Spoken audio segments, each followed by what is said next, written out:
If you're feeling exhausted, overwhelmed, or like you're constantly running on empty, know that I see you. It wasn't that long ago that I felt that way too. Between raising little ones, managing a home, and staying committed to your sobriety and faith, it can feel like there's never enough time or energy to go around. But here's the good news. You don't have to stay stuck in burnout. In this week's episode, I'll be sharing with you some things that I implemented in my life recently that can help you reduce stress, find balance, and reclaim your peace. Because, Mama, God did not call you to motherhood just to survive it. He called you to thrive in it. So reheat that cup of coffee and let's dive in. Welcome to the Faithful Sober Mom podcast, the show where we talk about all the highs, the lows, and everything in between when it comes to navigating faith, sobriety, and motherhood. I am your host, Courtney Barron, an entrepreneur and work-from-home mom, here to help you take your power back, let go of who you used to be, and step into a life of purpose and meaning so that you can live a life truly free from alcohol and be the amazing, successful mom that I know you can be. Join me each week for real, raw, and honest conversations where I share with you valuable tools and resources, practical tips, inspiring insights, and so much more that will leave you feeling uplifted and empowered to take on whatever life throws at you. So grab your favorite coffee, tea, or beverage of choice, non-alcoholic of course, and let's dive into this week's episode.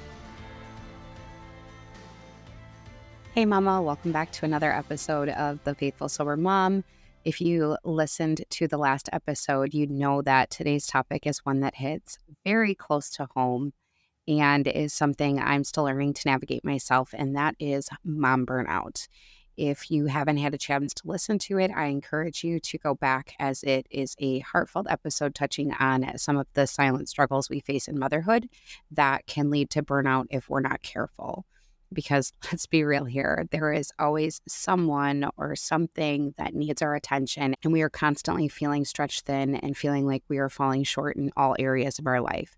We're trying to manage and do all the things, and at the end of the day, we have nothing left to give, not even to ourselves.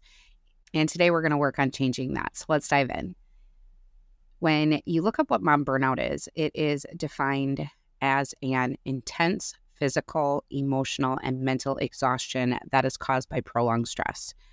I also believe that there is a spiritual element here as well, but burnout can have an effect on all areas of our lives, including our relationships with ourselves and others, and our overall mental and physical health. When we experience burnout, we are left with feelings of guilt or shame, and then we tell ourselves that we are failing as a mom, as a partner, and as a friend.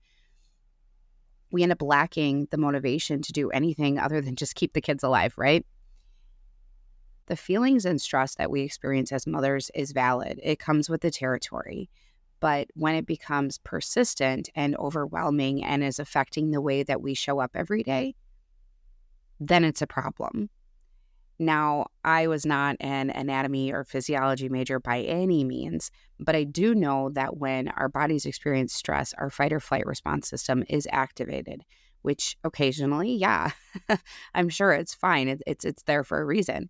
But prolonged exposures to the chemicals that are released in our body when we are in fight or flight is not good for our overall health and can actually cause physical changes within our brains that have been linked to anxiety, depression, and even addiction.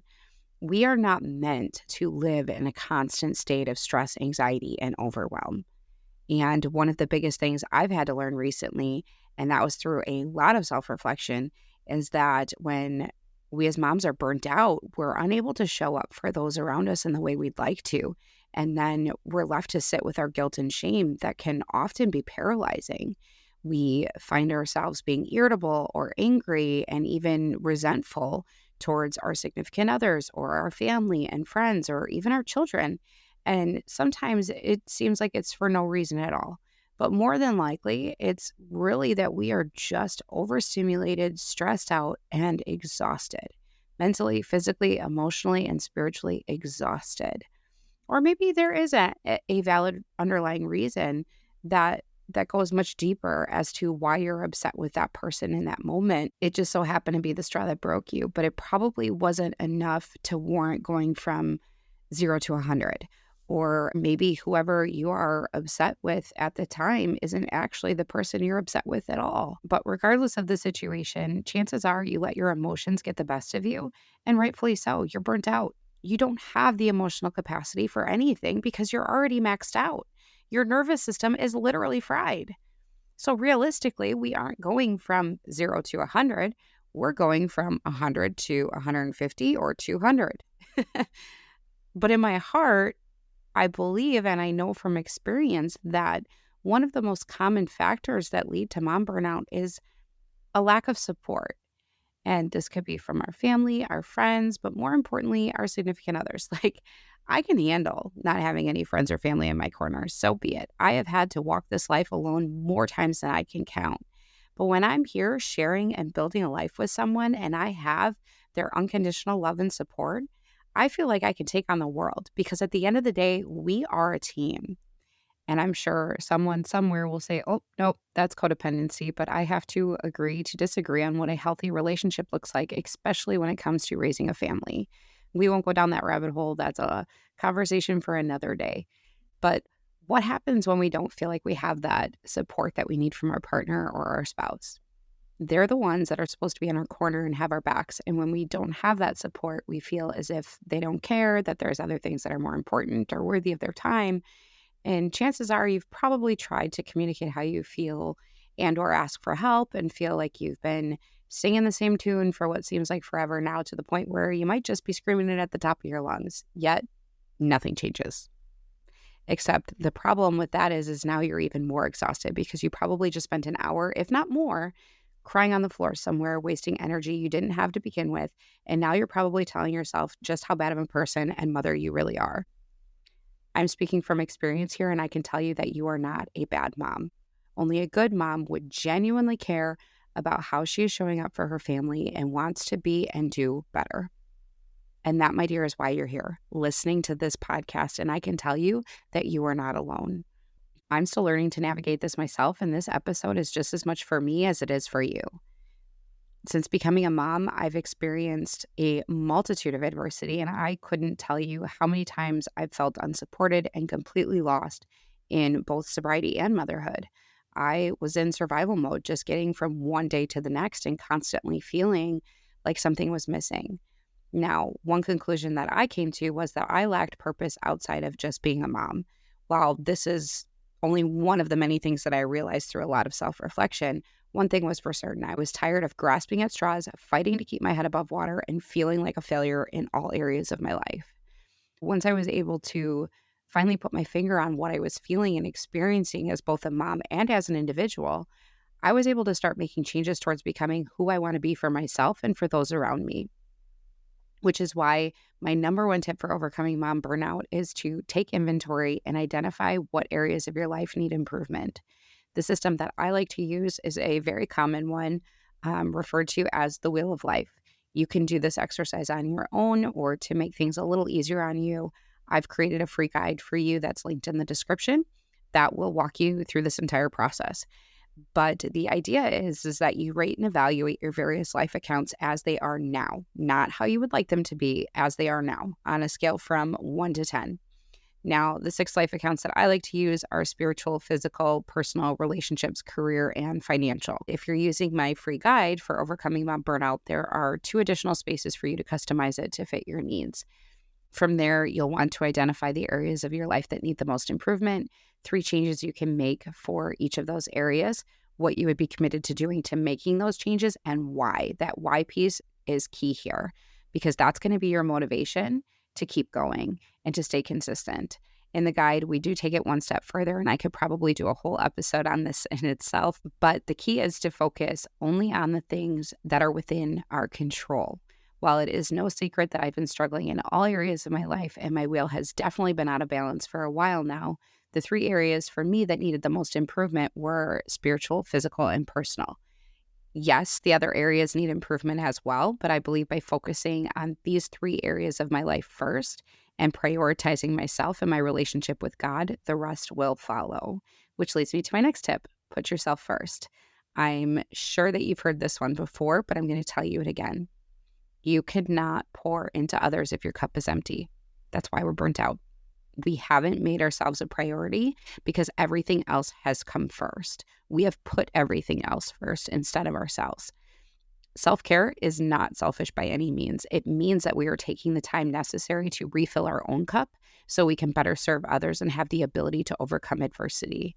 Having that time for ourselves should be a non-negotiable. That way we can check in with ourselves, see what we need or how we're feeling about something and process those feelings, or to just even check out entirely and do nothing. Like, I just want to just relax and shut my brain off. Like, you're allowed to do that. It may not feel like it, but you are. You're allowed to do it. But doing so is going to help you reduce your stress levels and give you the energy and mental capacity you need in order to tackle all the demands that come with not only being a mom, but a sober one as well. Because when your emotions are all over the place and you're all over the place, you're making yourself vulnerable for those intrusive thoughts and those feelings and those urges and those triggers to resurface.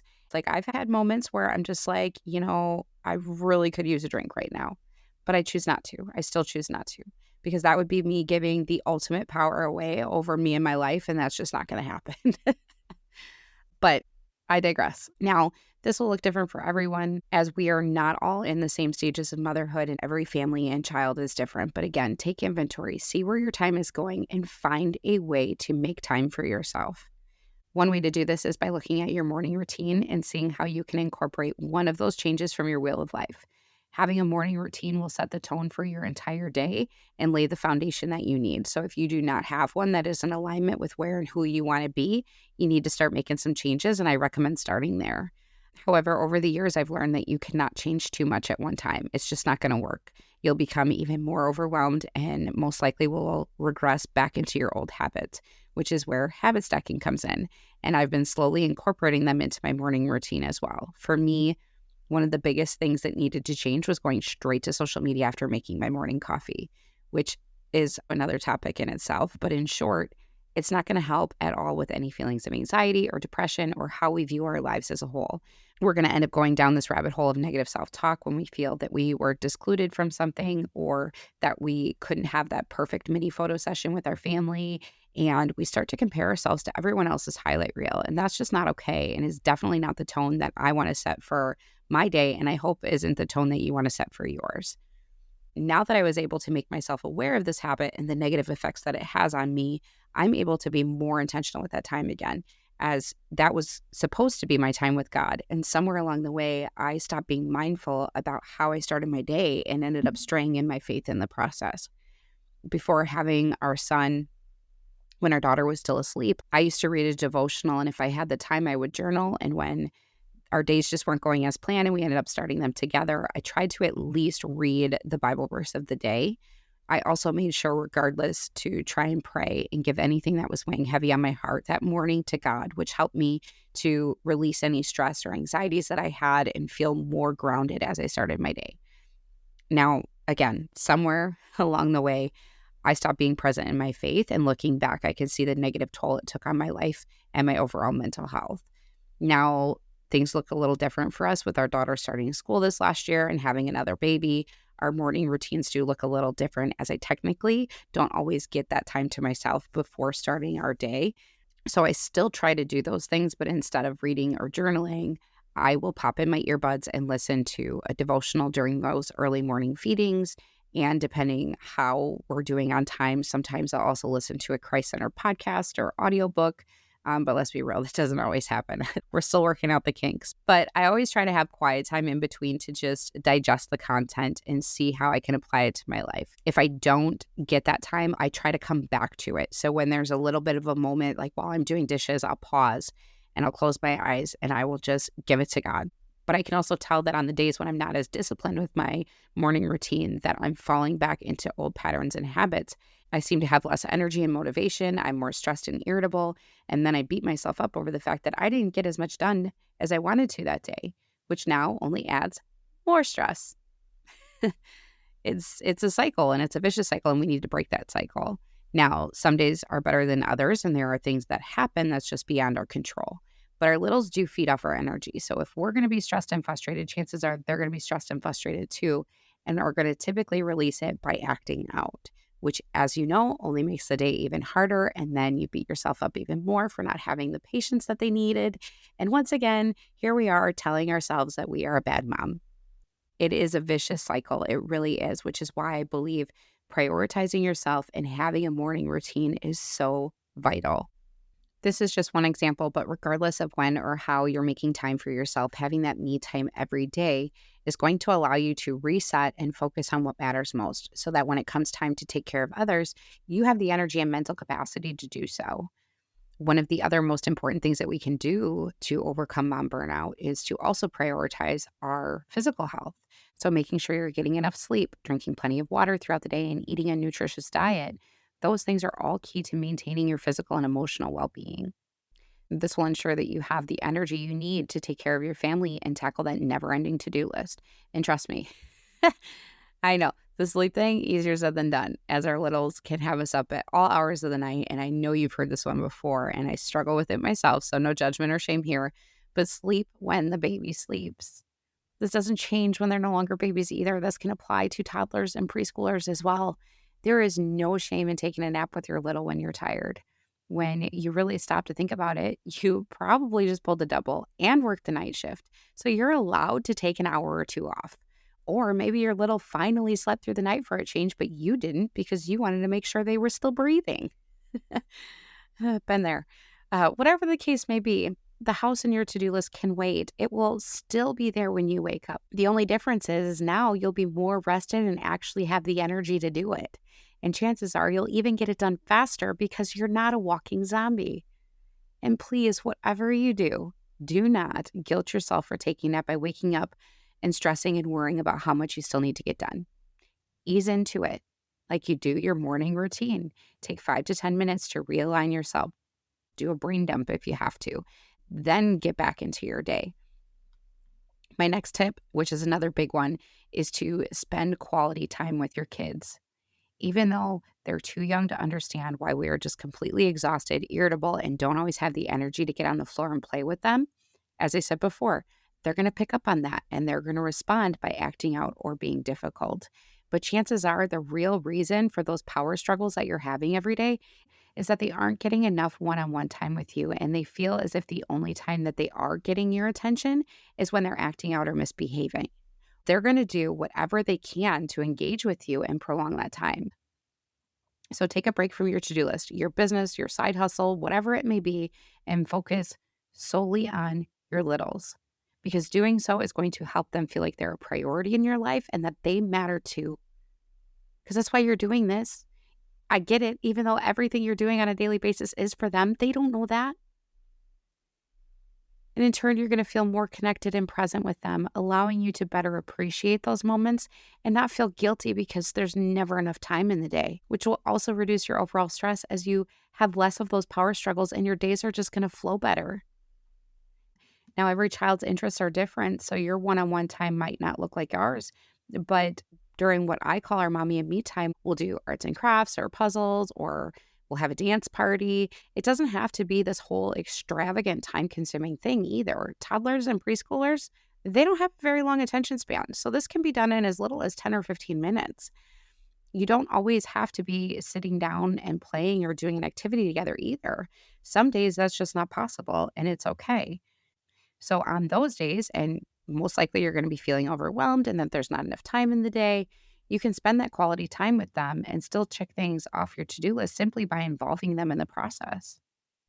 Our daughter loves helping out around the house, and at first I didn't really involve her because I just wanted to get it done. And by having her help, the task was going to take me twice as long to do. But by having that mindset, I was actually doing her a disservice and learning the important life skills that she needs, which only added more work to my plate and created this unrealistic expectation that we don't have to do our part around here because, well, mom will do it. So slow down, be present in the moment, and let them get involved so you can stop feeling guilty and shaming yourself over not having the time or energy for them, because you do. You just have to find it. Which leads me to my last tip, and is the most important one of all. So if you're going to take anything away from this episode, let it be this: be intentional with your time. Take inventory, see where your time is going, and get organized so you can find balance among being present with your family, tackling your to-do list, and still having time for yourself. and maybe even start the thing that you're feeling like you're being called to do.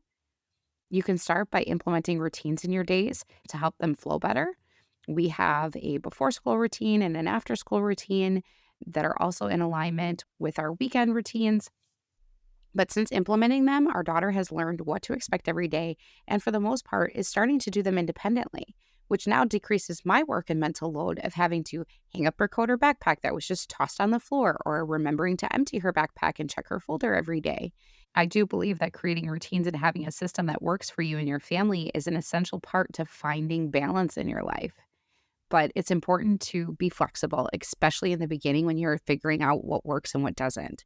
I learned this the hard way. After fighting with our schedule and routine, trying to figure out what was working and what wasn't, I was getting frustrated because I had spent so much time and energy developing something that I thought would work for our family and felt like I was getting nowhere. I was just more stressed out. And one of the things that I realized was that there was zero flexibility and every day looked more like an itinerary. And that's not practical, especially in motherhood. It's just not. So it's extremely important to add time throughout the day for overflow on tasks. So if the dishes may take a little longer, or cleaning up the kitchen takes up a little bit longer because dinner got messier, it was spaghetti night. Now all the kids got to get in the bath. Make sure you're having those transition times and breaks. That way you don't become overwhelmed and feel like you're constantly running behind. Some days, yeah, our schedule may look more like an itinerary, but after busy days like that, I try to be intentional about scheduling some downtime or even a nap the next day. I've found that time blocking seems to be working the best and offers the most flexibility for us. I like that on days when we didn't have the best morning and our routine gets a little thrown off, we can get back on track and attempt to salvage the next time block. So instead of having a bad day entirely because it's just constantly snowballing throughout the day, maybe we just had a rough morning or a rough afternoon. And with that being said, my last tip for you is to give yourself grace. It will take time to figure out what's working best for you and your family. And with every new milestone your little hits, you will have to pivot and make adjustments along the way. There is no avoiding it. We weren't moving around, like crawling around on the floor, and now we're on the move, and my house is nowhere near ready for that. So pray for me. But anyways, to close this out here, by prioritizing yourself both mentally and physically, being more intentional with your time, and having a flexible system in place, you will have the mental and emotional capacity to do so without feeling completely overwhelmed and exhausted. So be gentle and kind to yourself. You are only one person and you are human. You wouldn't be hard on a friend who is going through a hard season, would you? No, you would pour into them and tell them how great of a job they're actually doing. So why should it be any different with yourself? Exactly. It shouldn't be. You got this, mama. I pray as you go about your day today that you let go of any of the mom guilt or shame that is weighing heavy on your heart and give it to God. That way you can find peace in knowing that you are doing enough, but more importantly, that you are enough and that you are not alone in this journey. I know this season is hard, but you will get through it. Before you go, don't forget to download our free guide. And until next time, mama, as always, remember that you are worthy, you are capable, and you are enough.